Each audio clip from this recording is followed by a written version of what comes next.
3 സവോള കൊത്തിയരിയ, ഒരു 3 സ്പൂൺ വെളിച്ചെണ്ണ.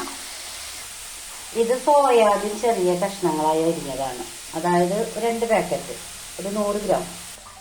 ഇത് ചെറിയ ഉരുളക്കിഴങ്ങ് ഒരു 3 എണ്ണം ചെറുതാക്കി നുറുക്കിയെടുത്തത്. നമ്മളൊരു 6 പച്ചമുളക് അങ്ങനെ ചെറുതാക്കി എന്നല്ല, ഒരുവിധം നേടിയ കഷ്ണങ്ങളായിട്ട് ഇതിലേക്ക് അരിഞ്ഞിട്ടു കേട്ടോ. പിന്നെ ഒരു 10 അല്ലി വെളുത്തുള്ളി, ഒരു ചെറിയ കഷ്ണം ഇഞ്ചിയും കൂടെ ചതച്ചതാണ്. ഇത് നമ്മൾ അതിലോട്ട് ആഡ് ചെയ്യണം. ഇത് ആഡ് ചെയ്തതിന് ശേഷം നന്നായി മൂക്കാനുള്ള സമയം കൊടുക്കണം കേട്ടോ. ഇത് മൂക്കണ സമയം കൊണ്ട് നമുക്ക് ഇതിലേക്ക് ആവശ്യമുള്ള മുളക് പൊടി മല്ലിപ്പൊടി എടുത്തിട്ട് വരാം കേട്ടോ. എനിക്ക് ക്യാമറാമാനൊന്നും ഇല്ലാത്തതാണ് ഞാനതൊക്കെ ഇതൊന്ന് സ്റ്റെക്കാക്കിയതിന് ശേഷം എടുത്തിട്ട് വരാം. 2 സ്പൂണ് മല്ലിപ്പൊടി, 2 സ്പൂണ് മുളക് പൊടി, 1 സ്പൂൺ മഞ്ഞൾപ്പൊടി ഇട്ടു. ഇനി നമുക്കിതിൽ 1 സ്പൂണും കൂടെ ഗരം മസാലപ്പൊടി ഇടണം. ഇപ്പം നമ്മൾ 1 സ്പൂൺ ഗരം മസാല ഇട്ടില്ല, അതൊക്കെ നമ്മളുടെ എരിവ് നമ്മുടെ ടേസ്റ്റിനനുസരിച്ച് ഇട്ടാൽ മതി കേട്ടോ. നമുക്ക് എല്ലാം ഇച്ചിരി കൂടുതൽ വേണ്ട ആൾക്കാരായിട്ടുള്ളവർ.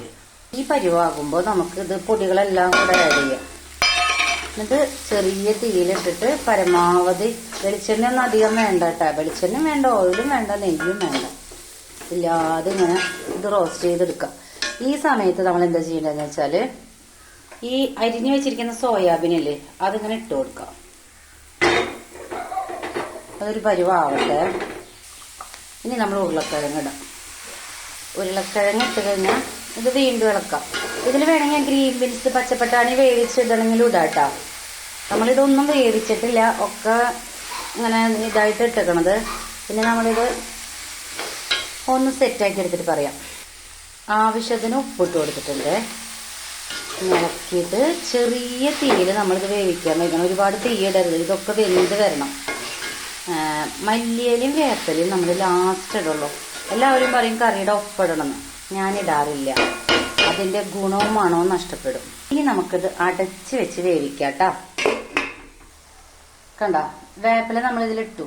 ഇനി ഇത് നമുക്ക് ഒന്നും കൂടെ ഇളക്കി ചേർക്കാം. ഇത്ര സിമ്പിളാണ്, കാരണം നമുക്ക് ഒരുപാട് എക്സ്പെൻസ് ഒന്നുമില്ല. നല്ല ഹെൽത്തി ആയിട്ടുള്ളൊരു ഫുഡുമാണ്. ഒരു നേരമൊക്കെ നമുക്ക് ആഴ്ചയിൽ ഇങ്ങനെ ഉണ്ടാക്കി കഴിച്ചാൽ ചപ്പാത്തിയുടെ കൂടെയോ ദോശയുടെ കൂടെയോ ചോറിൻ്റെ കൂടെയോ എങ്ങനെ വേണം നിങ്ങൾക്ക് കഴിക്കാം. അപ്പോൾ ഇതാണ് നമ്മളുടെ സോയാബീനും ഉരുളക്കിഴങ്ങും തോരൻ, അല്ലെങ്കിൽ നിങ്ങൾക്ക് മസാലക്കറി എങ്ങനെ വേണം. ചാറുണ്ടാവില്ല കേട്ടോ, ഞാൻ എപ്പോഴും ഡ്രൈ ടൈപ്പാണ് ഉണ്ടാക്കാറ്.